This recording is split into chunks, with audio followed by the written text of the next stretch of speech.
how does one get reasonably well off, reasonably wealthy? There are certain things which people forget to tell you. One is, of course, many people tell you that you should not take risk, and two, three very important things which people miss out is, one, you should, it's a complete luck. You should be in a family which understands wealth creation. If you are in a family where they are afraid of any kind of risk, and they think that you should not, this is what you should do and this is what you should not do, and they have never invested their own money except fixed deposits or maybe some real estate, and that too real estate because they needed it, not because as an investment, then very unlikely that you will break that mold and try to come out. If you try coming out, there will be at the age of 30 when you have stopped being influenced by your parents, right?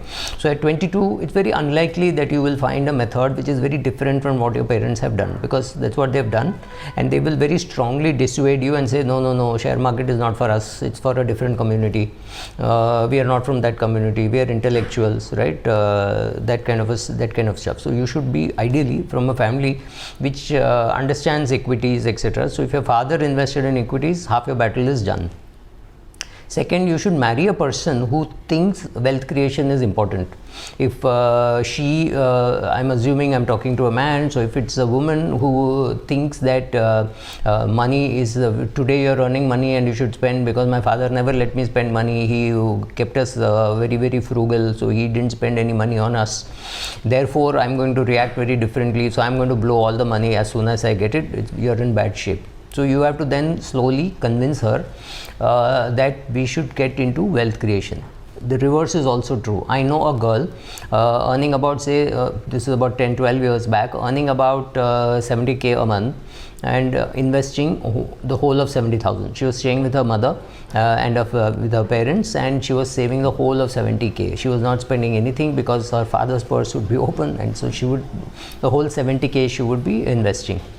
Then she got married to a guy, different community and all that, but he was earning more or less same amount. She could guess how much he was earning, but she never wanted to ask him, and he was not saving a rupee, not even 1 rupee. He was spending it on his parents, he was spending it on his sister, he was spending on his brother's family, believe me, brother's family, and on his own lifestyle. He was earning 70k a month take home, and he was not saving a single rupee, right? So when these two got married, the girl was shocked into seeing that he is earning 70k and saving zero. She was earning 70k, and her father-in-law expected her to contribute to the family expenses, and she was saying, look, the husband is contributing, right? So getting a correct spouse, for the boy to get a correct spouse, for the girl to get a correct spouse who think similarly, right? They are earning, they are spending, and they are saving, which is turning into an investment. This is also important.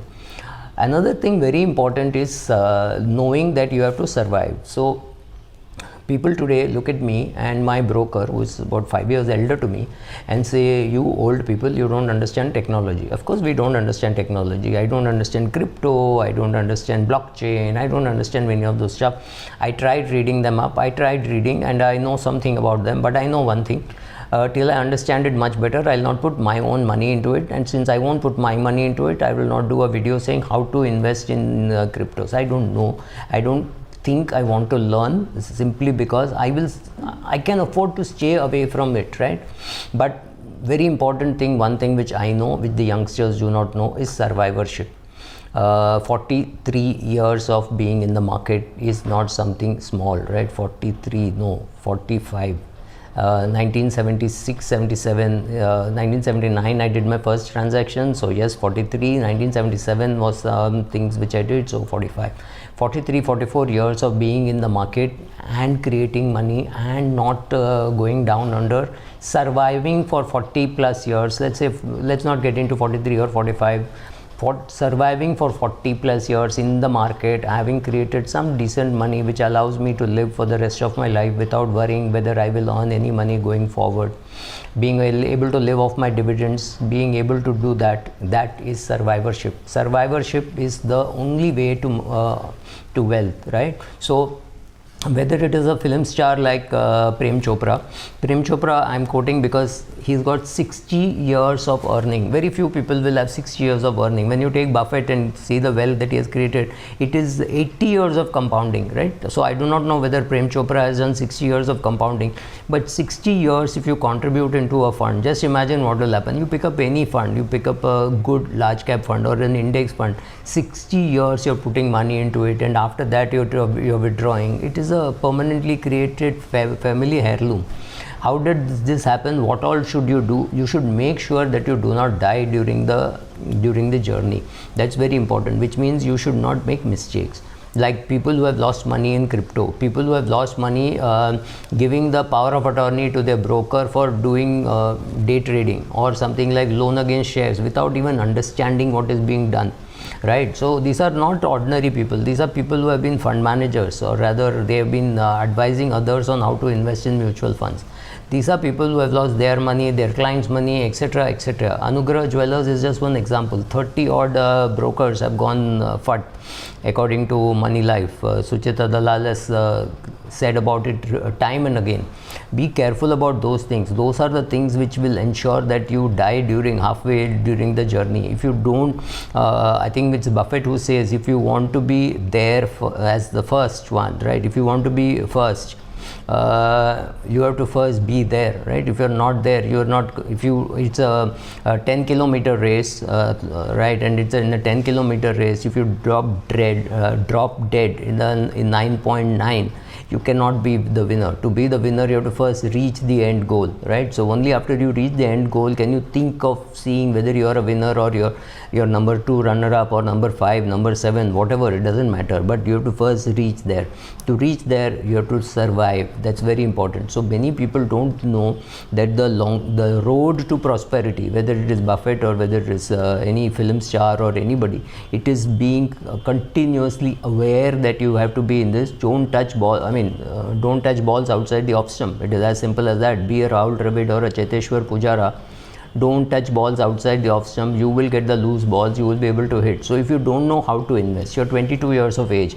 Your parents have always invested in bank deposits. Don't blame them. There is no point in blaming that. But start investing now. Whether you're 22, 32, 42, doesn't matter. If you're going to die at 100, 40 to 100 is still 60 years. Don't worry about the 40 years which have gone. Worry about the next 60 years which you're going to invest, right? Be happy about that. Be in the present. If you don't know what to do an SIP in a index fund. It's as simple as that. SIP again is a risk reduction technique. It's not a return enhancement technique. It's a risk reduction technique. When the market falls, you're getting more units. When the market goes up, you're buying lesser units. It's as simple as that. Please understand, whether it's me or my broker, the fact that we have survived for 43 years, in his case maybe 45, 46 years as a broker and maybe 47 years as an investor, it is largely because somewhere 10,000, 20,000 years ago, some ancestor of ours saw an animal which is far away. He wasn't sure whether it is a deer or a tiger, but he still climbed up the tree, and then when the animal came nearby, he found it was a deer. But his dialogue was better safe than sorry, right?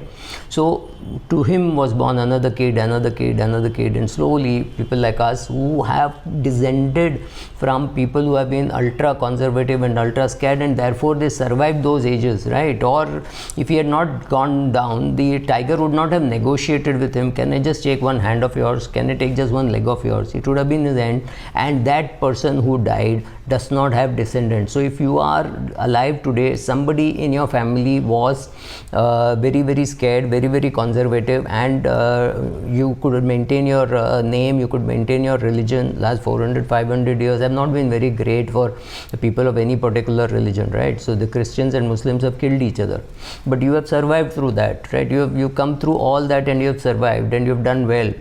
So survivorship bias requires you to be very, very scared and very, very darpoke. You have to ignore balls outside the off stump.